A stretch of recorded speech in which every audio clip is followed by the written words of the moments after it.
tonight, do some 3D printing. While it's working away, I came in here and was kind of playing around with some parts. Now, recently I posted a build onto my Facebook page that Mighty One had done on RC Crawler. And what that was making a 1.9 Wraith. Now, a lot of people have done 1.9 Wraiths before, and what you typically do is you're taking SCX10 axles and throwing them under a Wraith chassis. Now, that's a pretty common deal. A lot of people liked the smaller, more to scale proportions that 1.9s and SCX10 axles made with a Wraith chassis. Now, the one thing with that is that when you're doing that, you end up with a really wide skid plate or belly. Now, I've done something similar with my Mattzilla 1.9 rig. That uses a Wraith skid plate underneath. It's super simple to use because the lower link mounts and the upper link mounts are all contained on one piece there. So as far as building a chassis, it makes things really easy. However, after crawling with that rig for a while, you will notice that that wide belly can really cause you to drag it around quite a bit. Now, that rig is not necessarily a pure crawling type rig, so I don't mind that. I use that for a number of different purposes, but when I am into some technical crawling type situations, I have noticed that to be one downfall of that type setup.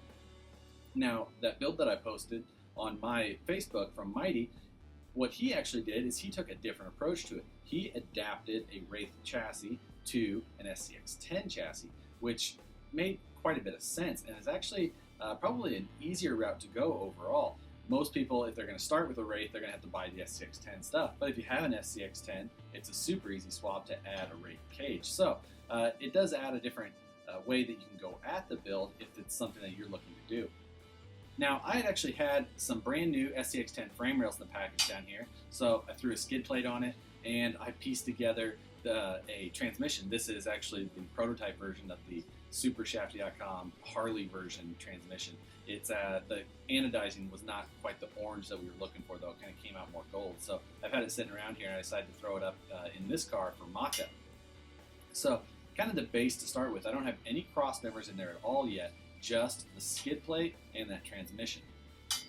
So setting that down as my base, as far as the Wraith chassis goes, I just kind of sat it on top at first just to kind of take a look and see how things lined up.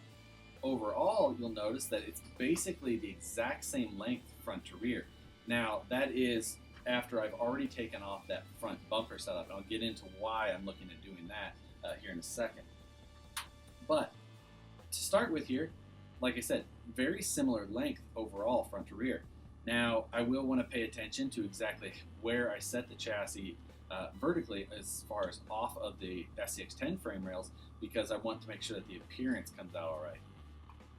Now, I do plan to do some modifications to the Wraith chassis itself for a couple of different reasons.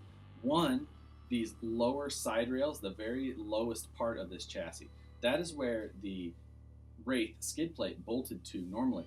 Now, I don't need that any longer because I'm using the narrower SCX10 chassis.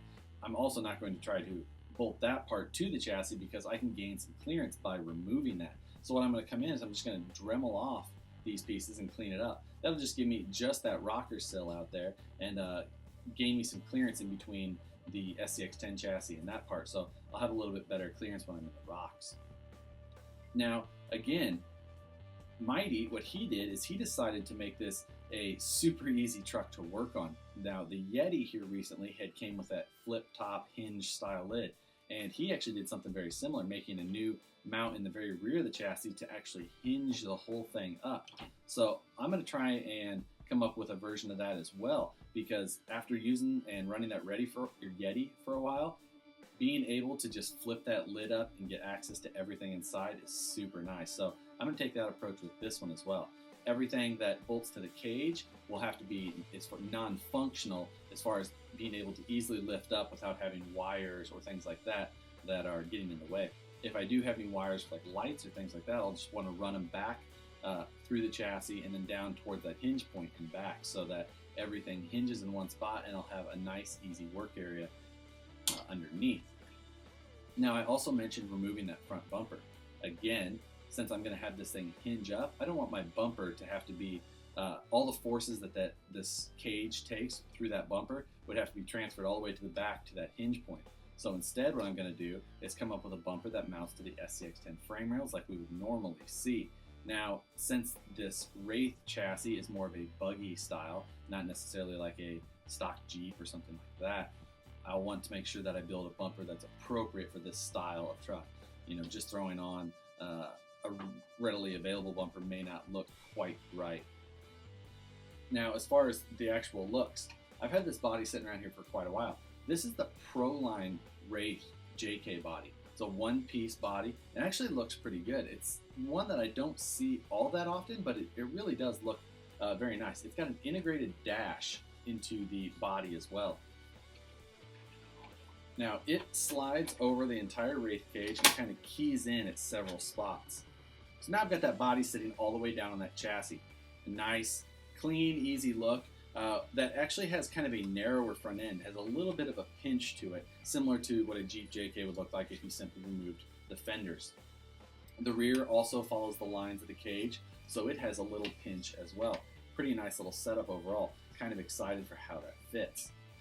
Now, another difference between a Wraith and an SCX10 is the shock mounts. On a Wraith, the shocks mount to this cage because it's the entire chassis. However, with the SCX10, it mounts to shock hoops that attach to the chassis itself. Again, since I want to have that flip top type situation, I can't use the shock mounts that mount to the Wraith chassis. So I'm going to have to do some removing of a few different pieces in there to make sure that I can get the SCX10 shock mounts to come in there and allow this thing to flip up. Now, to remove the shock mounts in this chassis, as well as be able to have clearance for the stock SCX10 style shock mounts, I'm going to have to remove a number of pieces of the cage from this Wraith. But that's not all that important because basically what this thing is turned into is just some body work. Nothing is structural on it any longer other than just the basic structure of this thing to support itself during a rollover or things like that.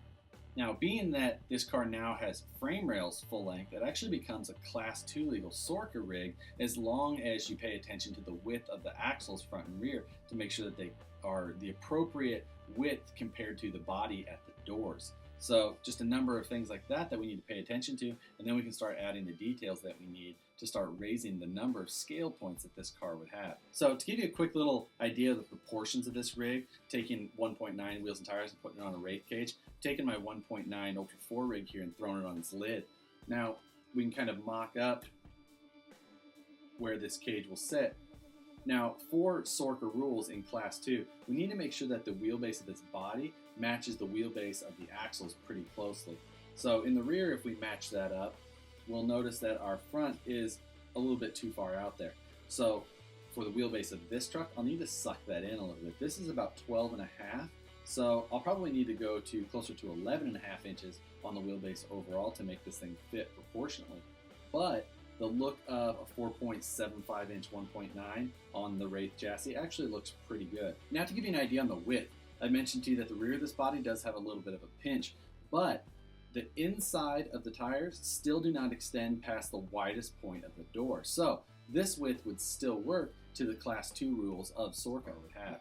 Now, will I actually use this car in a scale competition? I'm not sure, because I am going to be starting that Deadbolt budget build soon, and I do plan on that becoming my Class 2 rig. So it may just turn into another fun rig that I run around, but I would like to just throw something together on this, see how it goes, and then see how I like it, and see if I want to continue with this truck as well. So that's a little introduction to another new project that I decided to throw together, and hopefully we come out with something that looks pretty cool in the end here.